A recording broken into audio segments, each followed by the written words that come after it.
It's like a circadian rhythm, which is like a 24-hour cycle. Then ultradian rhythm, 90-minute cycle. A lot of stuff in the body happens in 90-minute cycle rather than 24-hour cycle. Then female bodies have got other types of cycle like a 28 days menstrual cycle. So all of this is extremely important. Here goes my fatty coffee, a lump of butter, and annual cycles. The problem during menopause is that females lose their cyclical nature, and as a result, the biological clock, which is a supra optic chiasma, is very, very disturbed. So we need to reset that with watching as many sunset and as many sunrises as possible. Anyway, coming back to, let me put more water. Coming back to the cycles, the brain is a bizarre organ. I'm reading a big book on manual of brain. So we are all given a fantastic piece of equipment without any user manual, and that's the problem. You don't know how to handle your brain. You think your brain is you, but actually your brain is not you. And sometimes your brain is very, very judgy about what you're thinking. Your own brain, not somebody else judging you. You are judging yourself. So, like for an example, right now I'm focusing on ADHD. So ADHD is being increasingly diagnosed in children. But you know what? Children are hyperkinetic. They will bounce about. They will shift their attention from one thing to another thing in 2 seconds. And that's what they are supposed to be. And we are stamping them as ADHD and giving them Adderall and other medicines. And interestingly, some medical companies, pharmaceutical companies, even give comic books to, keep the child interested in that medicine as an incentive. Anyway, ADHD has got a lot of evolutionary and survival advantage. Let's focus on this. An ADHD brain can handle two opposing thoughts at the same time. So for them, it is so ADHD brain, as I was saying, can hold contrasting thoughts rather than being stupefied in a dogma that it has to be always like this. So as a result, other people sometimes find ADHD bit difficult to understand. You said this yesterday, why you're saying this today? Number two, ADHD works much faster standing up. They cannot sit and work. So they're very active and they like walking meetings. Walking meetings is when you don't sit down to meet. And evidence have showed that walking meetings are very productive. It keeps the time short and you get a lot more done. ADHD kids and even individual, they work best if they go for a short run to spend their physical energy and then they settle down in the work. So I tend to go for a run early morning just before I start working around 8 o'clock.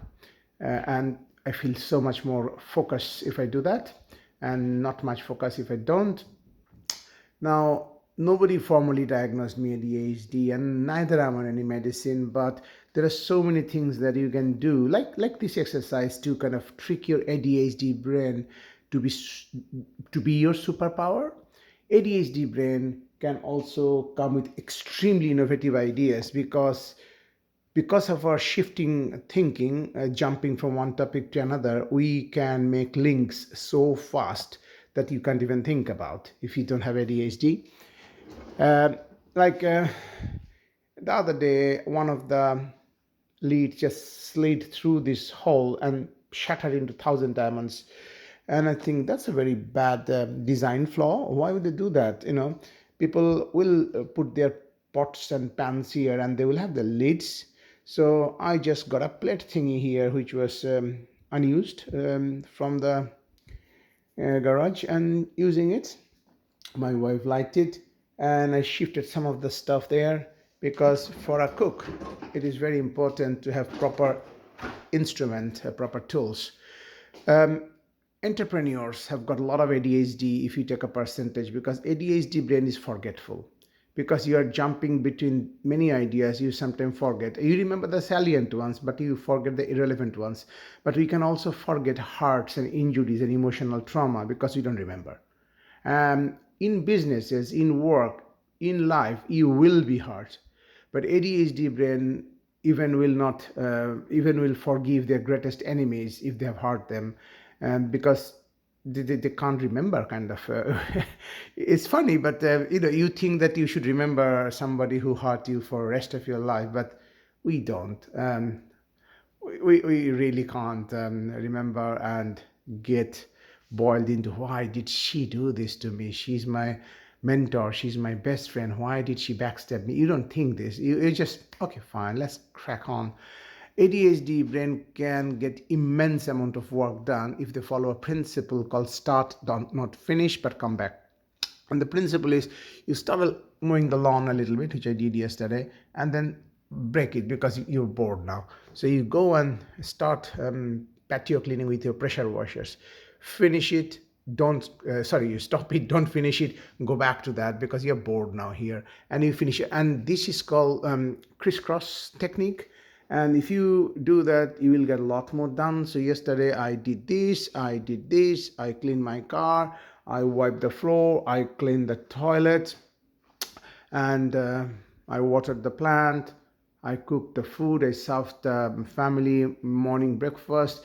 From no plan to suddenly going to Tesco, buying croissants and putting cheese, putting salamis, putting what else did I put? Pancetta, which nobody would ever do, putting an egg.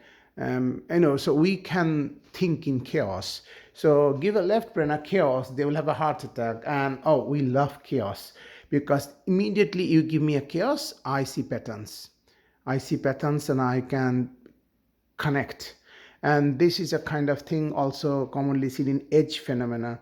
So you know that most of the Nobel Prize winners do not come from the same specialty. So if somebody is getting a Nobel Prize in chemistry, most likely he will be a physicist who will come to a chemistry workshop and say, that's obvious. Whereas the other chemist professors will not see that because they are in the pond, they are inside the water, so they think water is part of their world, but actually water is not. So a physicist will say, oh, these fishes are surrounded by water, so water, okay, fine, so let's see what you can do. So similarly, a medicine expert can find something in chemistry. So when you switch, you see connections. If you don't switch, you don't see connections. So we are very innovative. We do most of the inventions of the world, to be honest. And I don't know, and everybody has got a bit of ADHD tendency. So if you think your left brain and you've discovered something, you must have taken advantage of your right brain. Because when kids learn, they learn as a whole brain. Left brain, analytical thinking, deductive logic, etc. And the right brain is innovation, free spirit, adventure, creative, ADHD. They go zigzag, zigzag. And this is your antenna. ADHD, right brain people are very friendly because they can immediately bump into somebody and strike a friendship, strike a conversation, and immediately forget about that person and go on to the next person.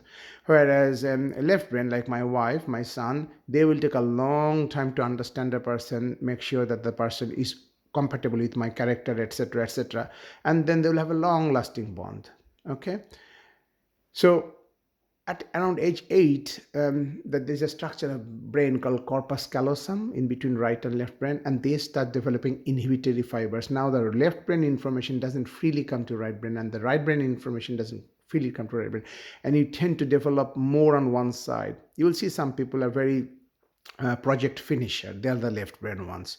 They stick to deadline. They in fact, they are procrastinator. They finish the project before deadline. Whereas come to ADHD and right brain people, they will be always late finishing, but when they finish, oh, it's a work of art. I mean, it's something that you will never have seen.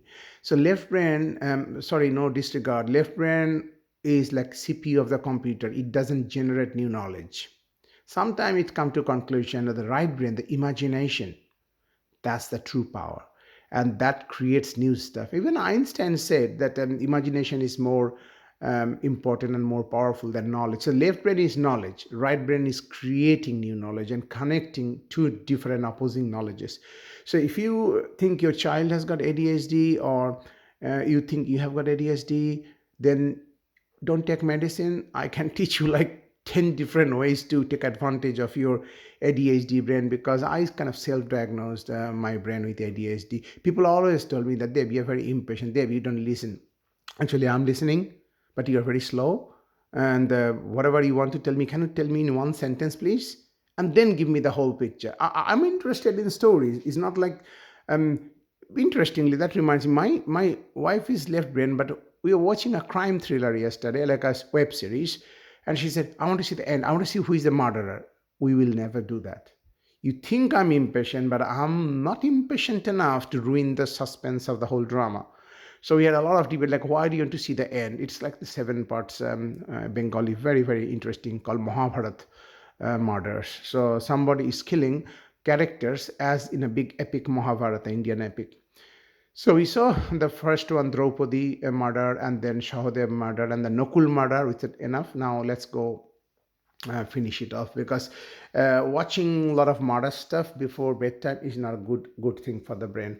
Anyways, I'm going to stop now because it is 11 minutes 21 seconds. I say, hey, talking to you, this is unscripted, and we talk a lot. Right brain people talk a lot. Sometimes we can be even imagining that some stuff which. So this is it. I mean, I can see something happening before it is happening, not like forecasting, but yesterday, my wife's music teacher tried to call her. She was very, very sleepy because we had a party the night before, and she drank true Prosecco. She never drinks alcohol.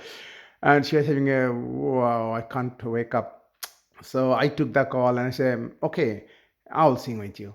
Okay, I'm not a singer. And he was humming a tune, like a proper raga, like Saregama and all that stuff.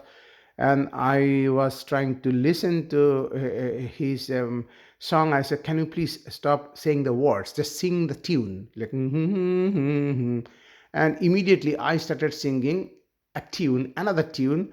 It just came to my mind, and I was also humming, but I was not humming what he was humming. And I said, Debda, he's only 50. He calls me Dada, meaning senior. And Debda, you have got a musicality. How, your brain figured out what I'm singing is actually behag. Behag is a form of rag, evening rag. 6 p.m. onwards, you can sing behag. So this will be never possible for a man who is untrained in music to link one raga to another raga in his brain, because I see pattern. And every raga creates a brain pattern in my brain, and then I can match that brain pattern to create another song immediately. I mean, this might seem strange to you, but this is what a right brain ADHD can do. So respect ADHDs. Oh, and by the way, we try to nap because our brain gets superheated. So we will shut down and you'll say, what just happened? Why the guy has disappeared? I'm just on the floor, putting a mask on, and I'm just gone off for 30 minutes until it is 20 minutes. And 5 minutes is kind of falling off sleep. And within that 30 minutes, I'll be deep sleep that you cannot do. And my kid says, how can you do that? You're talking to us. You just put your head down. 5 seconds, you're snoring. That's what we can do. This is our special power. Anyway, have a nice day. Bye-bye.